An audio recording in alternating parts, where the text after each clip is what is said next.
Hey, what's up, guys? Welcome back. Helen here with Droid Life. So I've got in front of me, and this is obvious, this is the Huawei P9. New flagship from Huawei, introduced for international markets, not necessarily the US. So in case you've been wondering, that's why we haven't really talked all that much about this guy, because, well, we're a US-focused site, and this phone is probably never coming here. With that said, Huawei's becoming quite the interesting player. Obviously, they released the Nexus 6P last year. People love that phone. And we get the feeling they're going to make a huge push into the US this year. So it's time to start familiarizing ourselves with Huawei and, of course, their version of an Android skin. So because we got to get ready, and they're doing some cool things like co-engineering cameras with Leica, take that for what it's worth. But because they're doing some of that stuff and they're ready to make a big push, it's time to start talking about them. So here we go. These are our Huawei P9 first impressions. All right, so the first place to start is probably just a tour, talk specs and things like that to catch you guys back up on what we're working with here. So here's the device. Obviously, this is not an unboxing. We have already taken it out of the box. Well, actually, let's show you what's in the box. So Huawei P9, dual Leica camera, remember that controversy. So if we shimmy this out, obviously phone would be there, just to show you guys the packaging that Huawei does.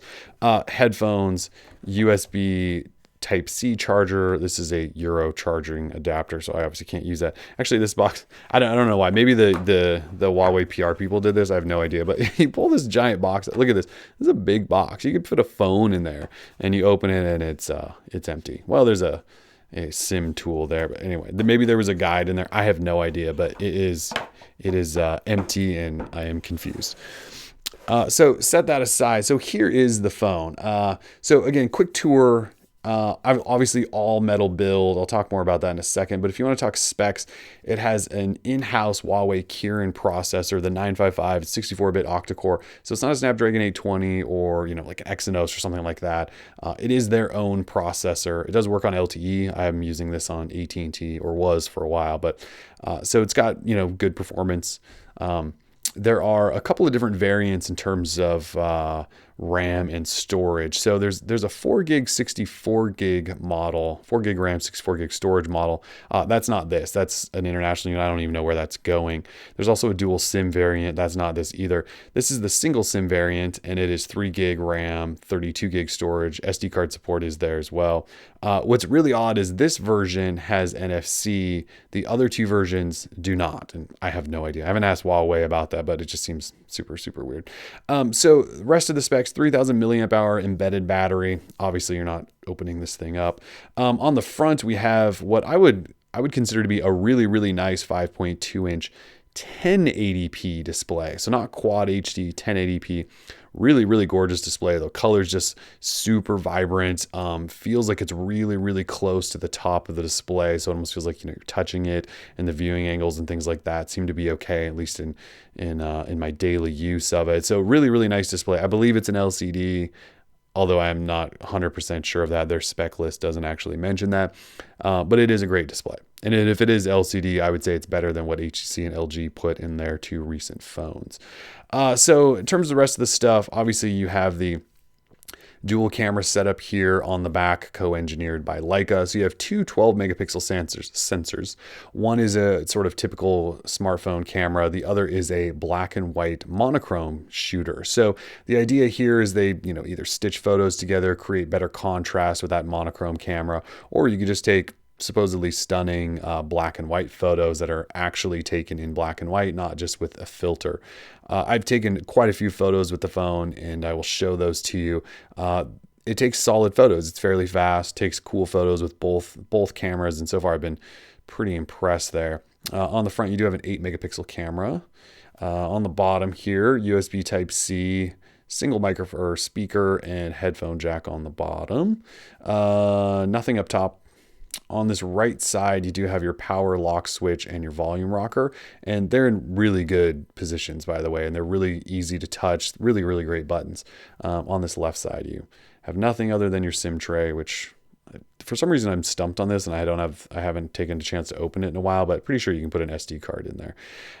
So that's pretty much it in terms of tour.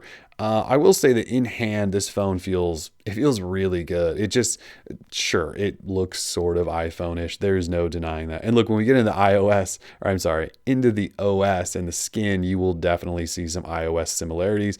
But the phone looks pretty nice. I actually think it looks better than an iPhone. I've never been a really big fan of iPhone designs. This phone looks really nice. It's still got its own style and character with, this sort of top glass paneling up here. But yeah, it is what it is. A lot of people are making phones that look like this. It's a lot squarer than the current iPhone. So, it doesn't necessarily strike me as iPhone clone or anything like that, but I get why people would say there are similarities. Overall, though, really, really impressive design. I would almost argue that this phone is better feeling in hand than the Galaxy S7. Call me crazy. There's just something about the way it fits in my hand that I just really, really, really like. So that's all the stuff I like. Let's dive into the software now and talk maybe about some of the stuff I'm not a huge fan of. So look, the software here it is not good. I don't know any other way to say that other than Huawei needs to go back to the drawing board here with this OS. And maybe this works in other countries. Maybe it works in China really well. It is not going to work with anyone who's used an Android phone in the US and is at all familiar with Android, because this is so far from it. It is crazy. So I'll just show you kind of what I mean. The first thing would be if you jump into the lock screen. You can see I've got a couple of notifications up there, but they are nowhere to be found on the lock screen. I can't access the notification panel from here either. You can see that I can't swipe that down even. And they were showing up there at one time. Now they're not. I think they probably will again in 10 minutes. I have no idea ever what is going on with this phone in terms of software and the notification situation. And look, in Android, it's sort of built around notifications, right? The power of notifications, actionable notifications, And this phone, at one point I installed a third-party lock screen, which I haven't done in about 4 years because I was so frustrated. So anyways, that is sort of the situation there. If we do pull these down, though, you can see this is not your typical Android look to notifications. It's very iOS-y. You have your sort of panel with notifications. We have another panel with your quick toggles, and you can sort of swipe between these. And it gives you this sort of timeline layout with date, time, all of that stuff there. You can clear them all away and all of that stuff, but just interacting with them is just not an enjoyable experience is pretty much the only way I can put that. But if we jump into like settings, you can see the settings here. They kind of have an they have an iOS feel to them. They're sectioned off a little bit differently though. So they sort of still contain some of the sections that you get on normal Android, like up here with airplane and Wi-Fi and Bluetooth. And if you keep scrolling, there's home screen style and display settings and things like that, and fingerprint security. They've tried to like bundle this stuff into things that make sense. But then they hide a whole bunch of stuff in this advanced settings area where there's a battery manager and accessibility, and there's a whole bunch of stuff going on in here. So it's taken me a long time. And again, that's why we're sort of trying to become familiar with what Huawei's doing so that when they do launch a phone, we're all not shocked at what's going on.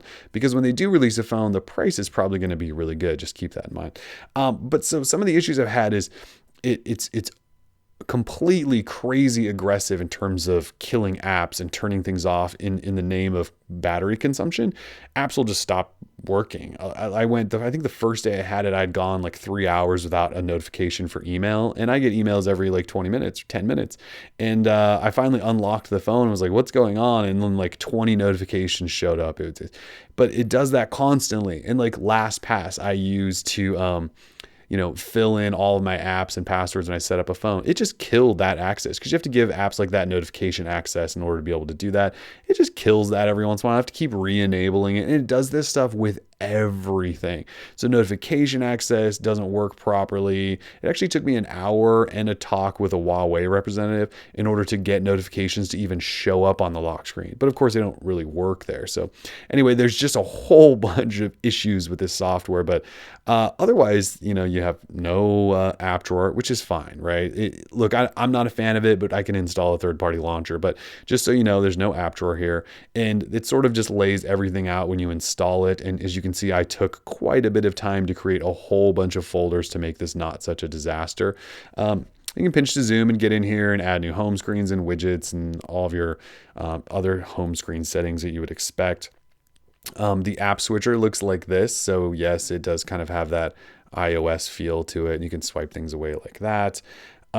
There is Google Now. It's not a swipe up. You just long press on the home. And yes, you can see we do have on-screen navigation buttons. And so it's just this, I'm really, really torn on this phone. Like I said, it feels amazing in hand. I like the design. It looks gorgeous. The fingerprint reader, I don't even think I've talked about that, is really, really ridiculously good. It's in that really good spot there on the back, and you just barely tap your finger over there, it unlocks. That's awesome.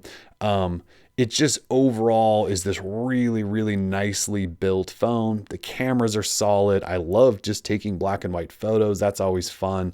I don't really have a lot of complaints until you get into the software. And oh my God, you guys, if you're an Android guy at all and you've used a number of Android phones, even going from Samsung to HTC to LG to Nexus, you sort of always know what you're going to get. You know where the notifications are. You know how to interact with them. You just sort of know how Android works. This, I seriously, it's like I'm relearning and I'm trying to figure out a brand new operating system. So we'll keep playing with it. Because the way it is, it's really hard for me to just fully dedicate myself to this, but we'll get there. And I think when they launch a phone later on this year, it might be similar spec. It might be under their Honor brand, or maybe they'll just launch a Huawei phone. I don't know, but we keep hearing reports that they're going to launch something big in the US. And so I just imagine it's going to be similar to this. So it's time to start getting familiar with Huawei. Hopefully the OS or their skin changes quickly though, because man, it is something else. But if there's anything you guys want us to test, we can certainly do that. We've got this for at least another week or two. Yeah, that's the Huawei P9. Those are our first impressions. If you guys have comments, questions, let us know. We are Droid Life. Peace.